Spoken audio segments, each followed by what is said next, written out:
Hello, good day to all of you. Ito yung ilog namin dito sa Peña Francis Street, Paco, Manila. Ito yung ilog na from Ilog Pasig. Pag napuno yung Ilog Pasig, dito dumadaan or pinaka-outlet niya. So, kapag puno na yung Ilog Pasig at napuno rin to, at itong maliit na to, umaapaw din siya. So, ang tendency, pupunta to sa mga bahay-bahay. Ito yung pinakagilid niya. So, pumapasok yung ibang tubig dun sa mga bahay-bahay. Yan sa mga gilid ng ilog. So, ito yung pinakailog. Medyo madumi, medyo mabaho din dahil may mga basura. So, malayo, mahaba. So, as of now, konti lang yung tubig niya. Hindi lumagpas dun sa gilid niya. Ito yung mga bahay.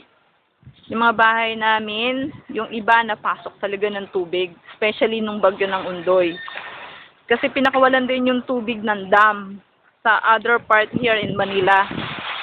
And then, yan, kung may imagine mo, medyo maliit lang itong river na to, pero kapag umapaw to, yung mga gilid ng bahay, napapasok yung loob. Yan. Kung makikita mo, hindi rin siya masyadong malinis at talagang medyo may kadumihan. Kasi from Ilog Pasig, yung mga basura nadadala din sa mga outlet, sa mga small river. So, yan yung mga bahay. And then, we just continue. Okay, bye.